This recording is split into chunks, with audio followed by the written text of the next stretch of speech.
They're reading about trends without even realizing they're reading about trends. It's a 24/7 job. Always be working with product and merchandise, and they like to take advantage of the discounts we get. So they do enjoy that aspect of it. We actually had an order that was hijacked by pirates. It's really a passion for product, for working with people. If you give it your best effort, you'll get your best results. I'm trying to help people achieve those goals is really what I enjoy.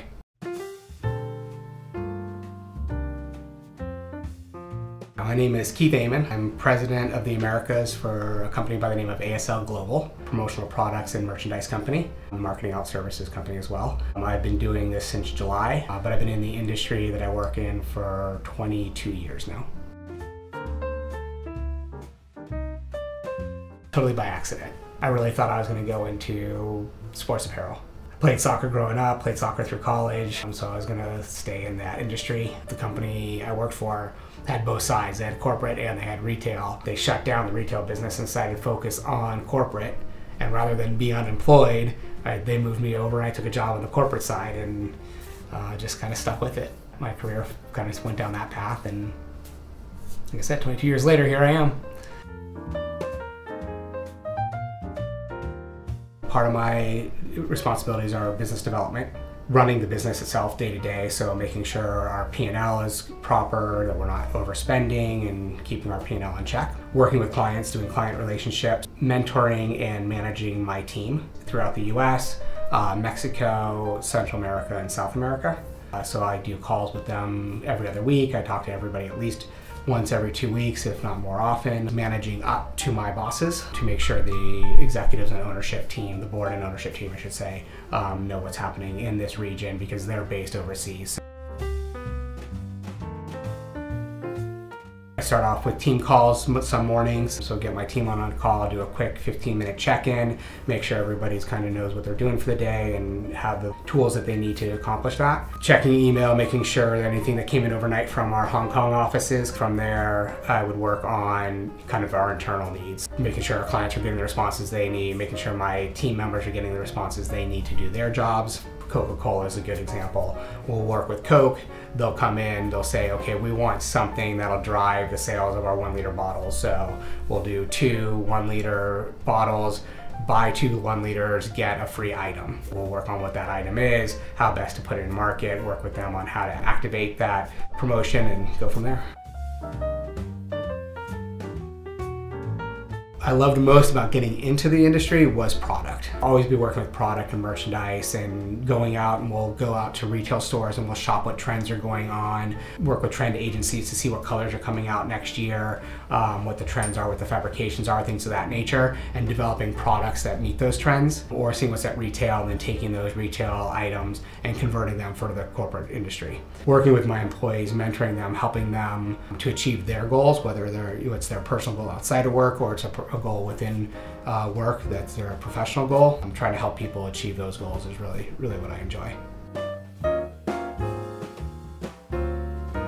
So I would say on the merchandise side, I like the stuff that goes to the consumer because it's really fun to get out in the world and be walking down the street and see something you created and see somebody wearing a t-shirt or a hat that you made or a bag, carrying a bag. It makes your job very tangible. I think it was about 2 months ago I was at the airport and a bag came down the baggage claim belt, and it was a bag that we had made in the early 90s or the mid 90s. This person was still carrying that bag around. See that bag had lasted, literally 20 years, and someone was still carrying it around. So that's my favorite part of the product side.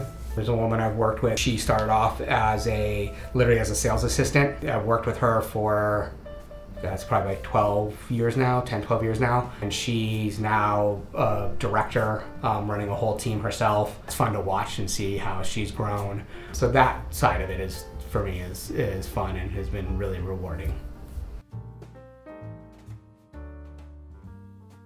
We did what we call a selfie cap. There's a little plastic piece that goes on the end of your Coke bottle, and because you can't carry selfie sticks into stadiums anymore, it gave you the extension, so you use the bottle as your selfie stick. Another one we've done for Coke recently, we did a bow, so it actually went on the bottle around the holidays.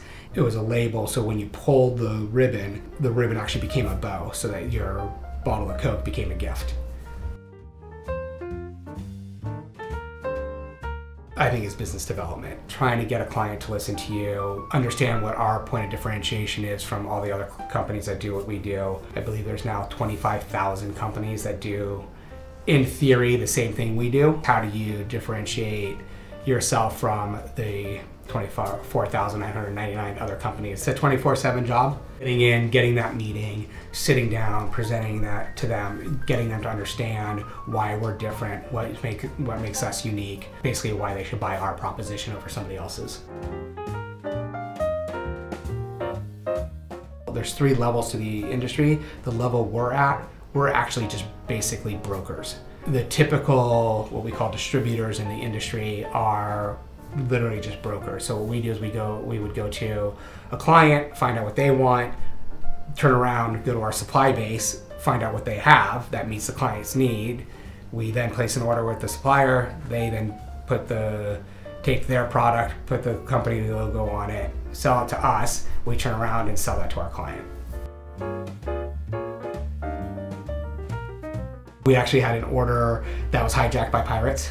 Boats literally sink in hurricanes and typhoons, on the ocean. So things of that nature we've had to deal with, and that's obviously the challenge when you're sourcing from overseas. Is there's things you just can't control.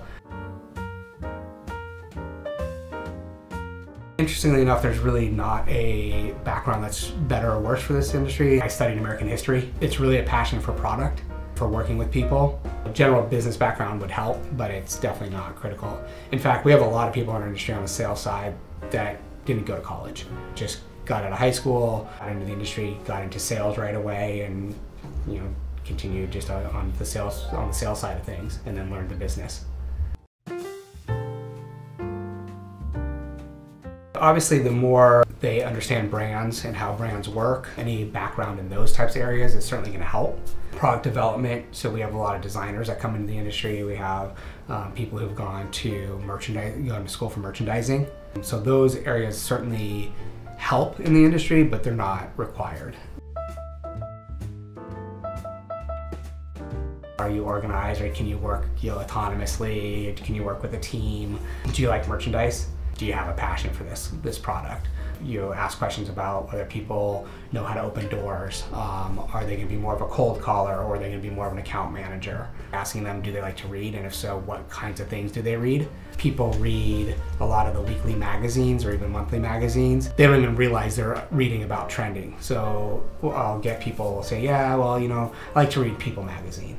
Okay, People magazine is actually great for our industry because they cover all your runways, they cover all your big award shows, and that's where trends are born out of. They're reading about trends without even realizing they're reading about trends. Something I will often ask is, do they or have they played sports? Not that that's the end-all be-all, but you tend to see athletes who have played in some type of team sport understand the team concept and understand that they need different position players to succeed on the field or on the court or on the ice, and the same thing happens in business. You need different position players to be able to work and be successful as a team in business as well. My advice to people would be when interviewing is make sure you ask the questions of your boss. How do they manage? What's their style? If you like to work autonomously, are they going to give you the authority to make autonomous decisions? Also understanding them and their lifestyle in terms of, do they have a work-life balance?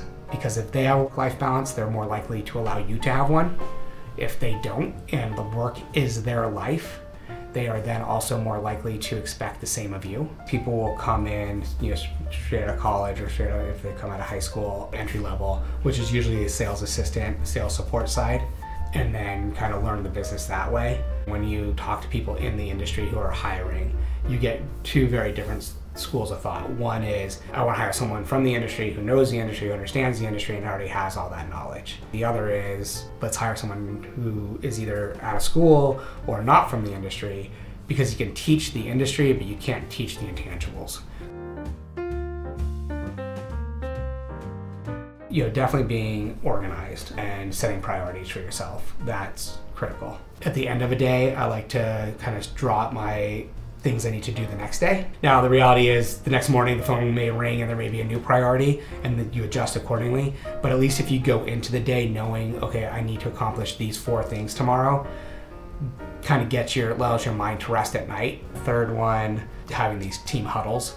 It's literally 15 minutes in the morning. We just check in. Anyone asks for help that needs help, anyone who has something to share, they may have done a cool product or had a big win, they get to share that, so they get to feel good about themselves. The team gets to congratulate them. Things of that nature helps with the overall satisfaction of the job for people. So this way they get to talk to each other. If they are working from home, they get some interaction with people, and then, like I said, they get to celebrate their wins with their teammates. The biggest one is the potential tariffs coming from President Trump. He's looking at raising the tariffs on goods out of China. He's already raised them on 2 categories or 2 lists. The third list is a lot of what we do. Raise the tariffs, that will definitely change the industry because it's going to raise a lot of pricing. We're trying to figure out how do we quote an item that we quote now, but if it doesn't deliver for 30 days or 60 days or 90 or 120 days from Asia, and the tariffs go into effect between now and then, we may actually end up losing money because we now have to pay more in tariffs than we're making on the goods. So we're expanding through other countries that are developing their manufacturing capabilities. Vietnam's doing a lot of development in terms of their manufacturing capabilities. Cambodia, India, Indonesia, Nepal, Pakistan that we're working with. So it just really depends on the item. Plastics are becoming more and more popular in terms of manufacturing in South Africa, importing candles from Poland instead of China. Those are the kinds of things that are changing and how we're trying to adapt to that. I've been fortunate to have many mentors. I've had some good and some bad bosses. I've learned from both. And I looked at the way they did things and thought, okay, that's not how I want to manage, so I changed my management skills accordingly. Some who were very good and they really respected the way they did things, and so I also changed my management skills and style to match more what they did. If I had to pick one, there is a gentleman I've worked for on and off literally since my first job out of college. Probably worked for him 5 or 6 different times throughout my career. He's been helpful, he's been a mentor and a friend. I actually don't know. I think they think as long as I enjoy it, it's a good job, and as long as I can pay my bills, they're supportive of it. They're supportive of my career. But I don't know if I've never really talked to them about what they think about the actual product I sell, other than they like to take advantage of the discounts we get. So they do enjoy that aspect of it. My soccer coach once said to me, "Don't think so much. Sometimes you just have to react." I had a guy who worked for me who would never make a decision because he always needed to keep analyzing and analyzing and analyzing and analyzing, and he just never made the decision. That's one extreme. The other extreme is not thinking about it at all and just making a decision and being very emotional in your decision. When I played soccer, I sometimes tended to overanalyze, and then instead of just doing what I need to do on the field, I thought about what I should have been doing, and that slows you down. So his advice was, don't think so much. What's your favorite food? Italian. What's your favorite thing to do in your free time? Play soccer. What's your favorite country to visit? England. What is one thing you cannot live without? My family. What's your favorite book?